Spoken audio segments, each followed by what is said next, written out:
بسم اللہ الرحمن الرحیم. السلام علیکم. میں سید عمران شفقت آپ کی خدمت میں حاضر ہوں.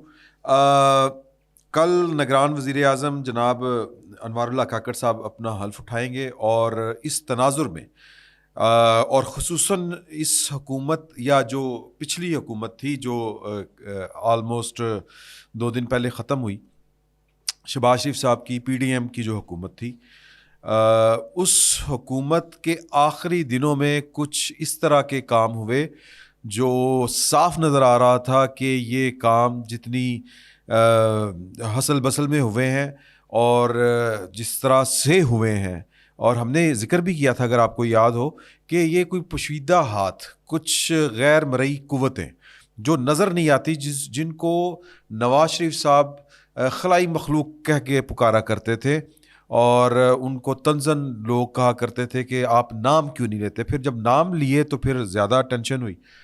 تو یہ پاکستان کی اسٹیبلشمنٹ کی طرف اشارے ہوتے ہیں اس طرح کے سارے، اور مطلب کہ یہ قانون سازیاں جس قدر بھی ہوئیں وہ انہوں نے اسٹیبلشمنٹ کے احکامات کے اوپر ہوئیں. یوں لگ رہا تھا کہ پاکستان جو ہے اس وقت اس گورنمنٹ کی دسترس میں، کنٹرول میں نہیں تھا. لیکن ان سب کو آن کرنے کے لیے شہباز شریف صاحب کی ذات بابرکت جو تھی وہ وہاں پر موجود تھی. تو نواز شریف صاحب کا سٹانس ہمیں آج تک یاد ہے. آج یعنی ان واقعات کو مد نظر رکھتے ہوئے اور خصوصاً نگران وزیر اعظم کی تقرری کے بعد جو کہہ لیں کہ پاکستان کی اسٹیبلشمنٹ کے اوپر زیادہ انگلیاں اٹھنا شروع ہو گئی ہیں، اور اس پر جو پہلا باضابطہ پتھر پھینکا ہے وہ جناب اختر مینگل صاحب نے پھینکا ہے. اختر مینگل صاحب نے نواز شریف صاحب کو ایک خط لکھا ہے جو اس وقت پاکستان کے سوشل میڈیا سے لے کے نیشنل میڈیا تک شائع ہو چکا ہے. آپ نے پڑھا ہوگا.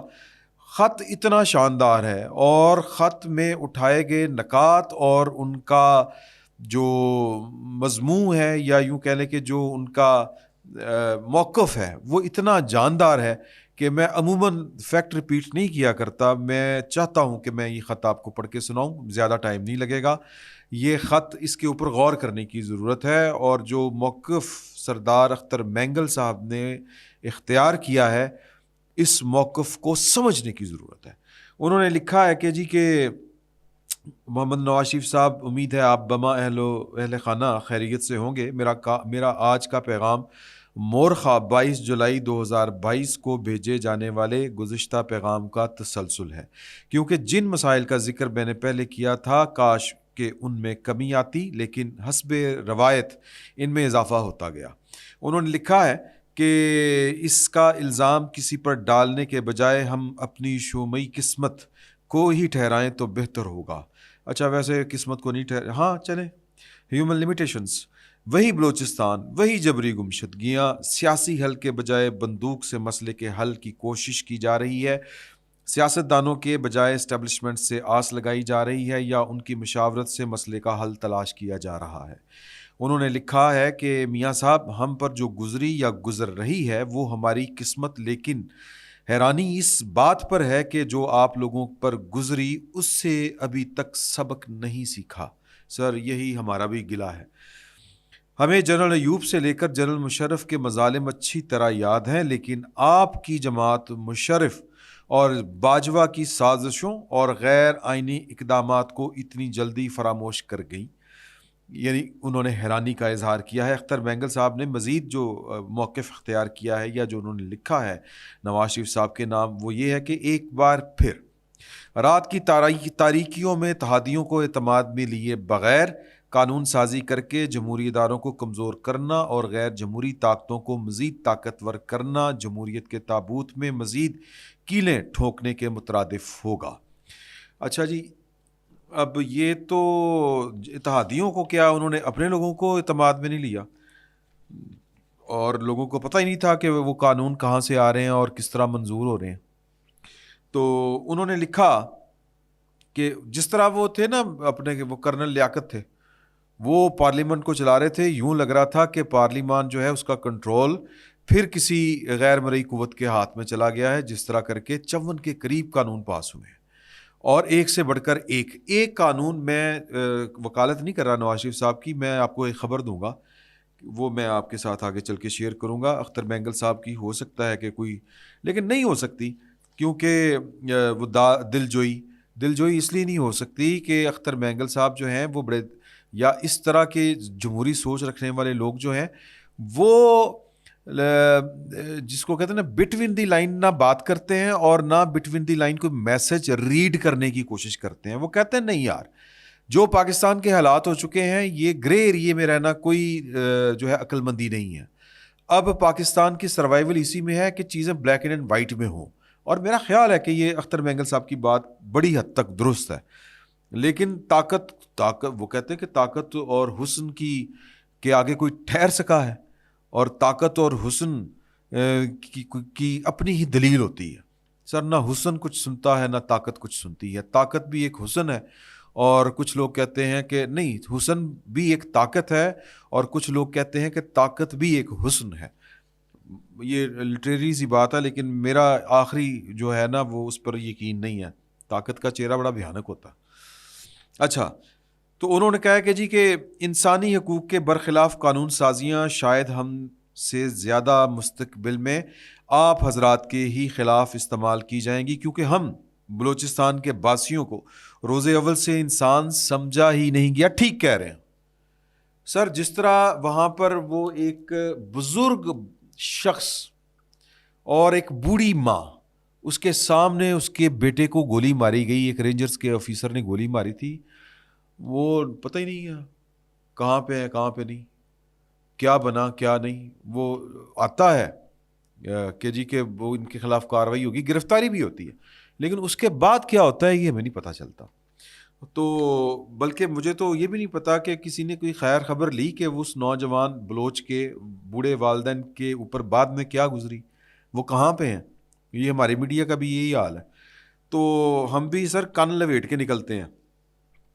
ان کا کہنا ہے مزید کہ سی پیک سے اہل بلوچستان کو کیا حاصل ہوا آپ سے بہتر اور کون جان سکتا ہے. کتنے موٹر وے، بجلی اور شمسی توانائی کے منصوبے، میٹرو ٹرینوں اور بسوں سے لے کر صحت اور تعلیم کی سہولیات سے لے کر پینے کے پانی کے جو منصوبے اور سہولیات مہیا کی گئی ہیں وہ دنیا کی ترقی کی تاریخ میں اپنی مثال آپ ہیں.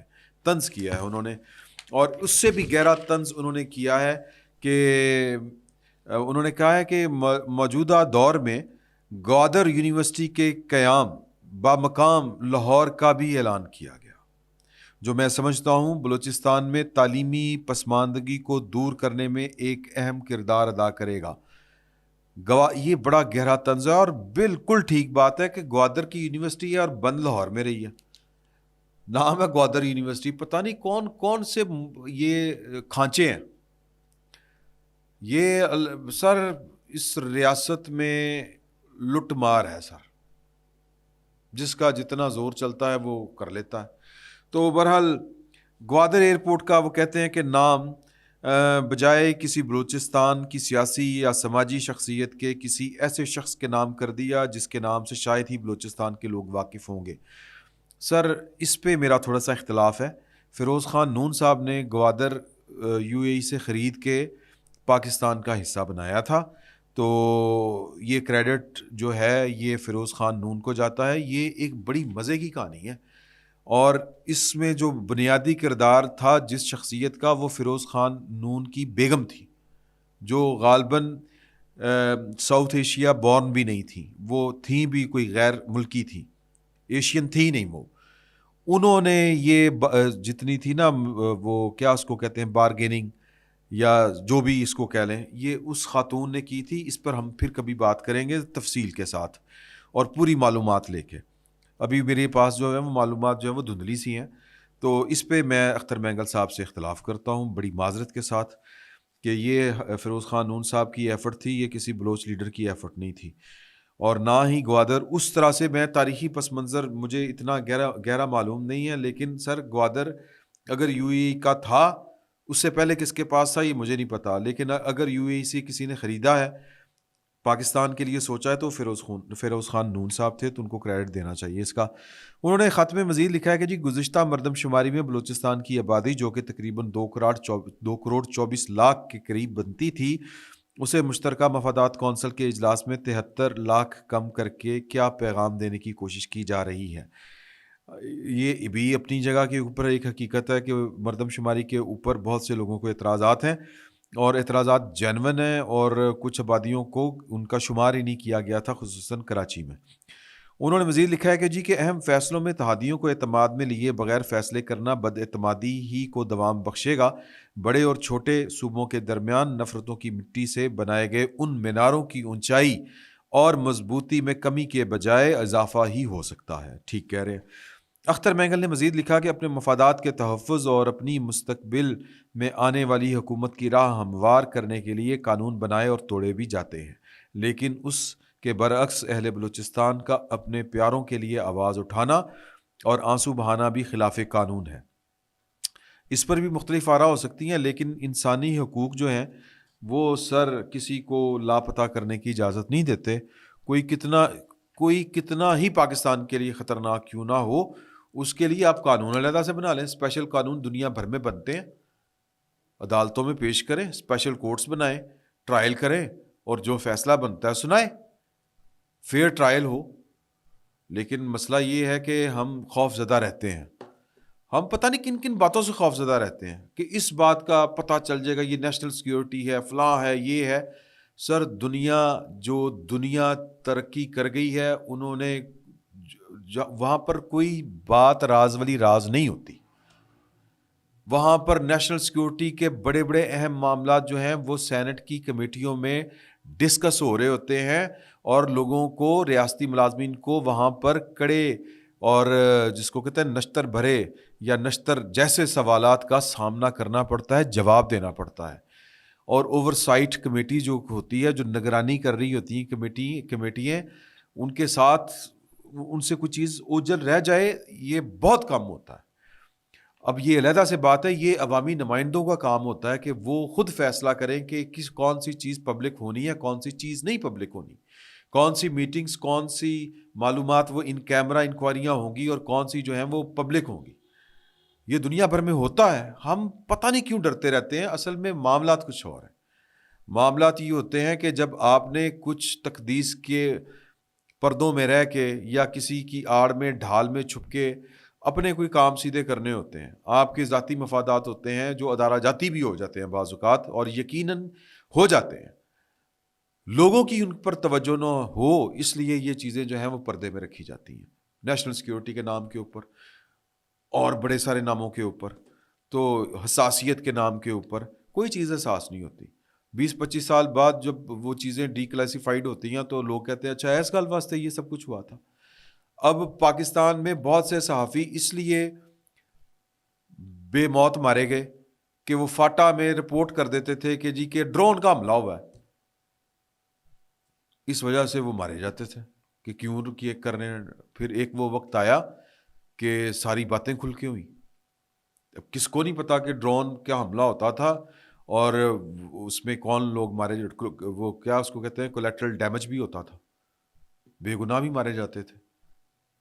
تو جنگ کا تو یہی نقصان ہوتا ہے۔ بہرحال میں یہ اسی کے اوپر اپنی ساری توجہ رکھنا چاہتا ہوں۔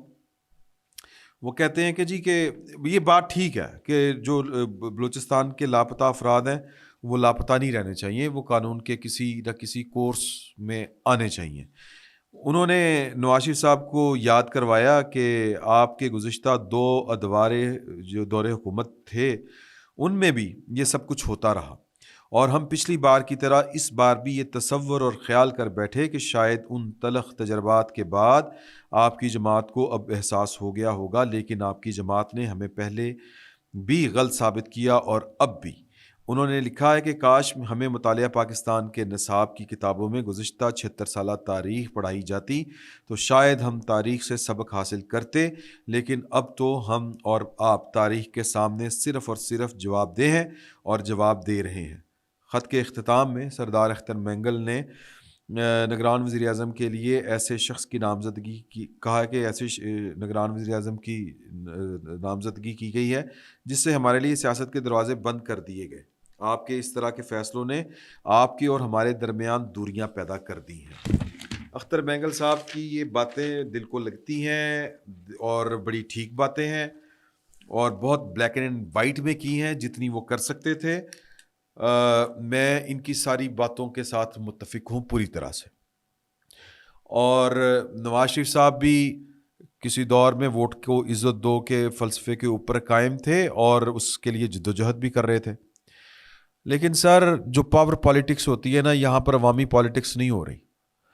عوامی پالیٹکس جو ہے اس کے لیے پاکستان کے عوام جو ہیں وہ صعوبتیں اور مصیبتیں برداشت کرنے کے لیے تیار نہیں ہیں. میں اس پر معذرت چاہتا ہوں, اور خصوصاً پنجاب کے عوام, میں بڑی معذرت کے ساتھ چاہتا ہوں یہ بات کہنا چاہتا ہوں. یہاں پر تو رانجھا ہوتا ہے جو چوری کھاتا ہے پنجاب میں. یہ جو پتھر کھانے والے مجنو ہوتے ہیں یہ کوئی اور قوموں سے تعلق رکھتے ہیں.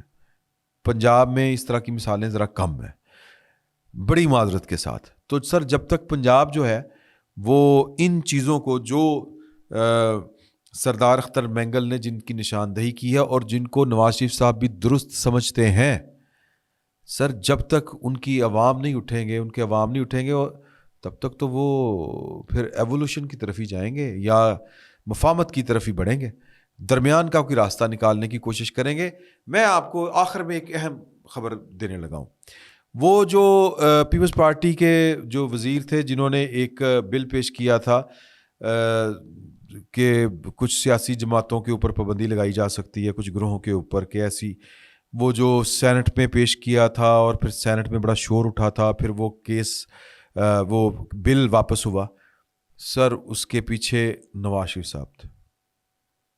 نواز شریف صاحب نے, میری اطلاع کے مطابق نواز شریف صاحب کے قریبی آدمی نے یہ والی بات بتائی ہے کہ نواز شریف صاحب نے اپنی پارٹی کو کے کان کھینچے تھے اس بل کے اوپر.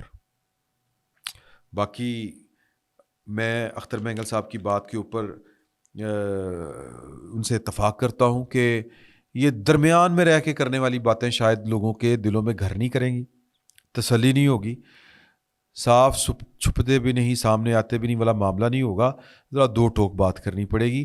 ادروائز اس طرح جو ہے وہ کام چلیں گے نہیں. تو اختر مینگل صاحب کے جتنا بھی موقف تھا, جو انہوں نے خط لکھا, میرا خیال ہے کہ نواز شریف صاحب اس خط کے اوپر یا ان کے مطالبات کے اوپر عمل کرنے کی پوزیشن میں نہیں ہیں. اگر ہوتے تو حالات جو ہیں وہ مختلف ہوتے. ان کی پارٹی بھی ان کا اس طرح سے ساتھ نہیں دے پائی. وہ جتنے انقلابی تھے, جتنے وہ نظریاتی ہوئے تھے, ان کی پارٹی ہی ان کے ساتھ اس طرح سے کھڑی نہیں ہو پائی. ان کے گھر کے افراد ان کے ساتھ اس طرح سے نہیں ہو پائے کھڑے, بلکہ انہوں نے کہا کہ نہیں, مفاہمت کے راستے کے اوپر ہی چلنا ہے اور پاکستان کے طاقتور جو لوگ ہیں ان کے ساتھ ہمیں بنا کے رکھنی ہے. اور یہ میں اس کو بھی غلط نہیں کہتا, کیونکہ یا تو آپ یہ ہوں, آپ پورے نظریاتی ہوں, اور اس کے لیے پھر آپ کوئی آپ کے ساتھ چلتا ہے نہیں چلتا, آپ پھر میدان میں کھڑے ہوں. اگر آپ وہ نہیں کر سکتے تو پھر شہباز شریف صاحب نے جو کیا ہے وہ ٹھیک ہے. فی الوقت اتنا ہی. بہت بہت شکریہ.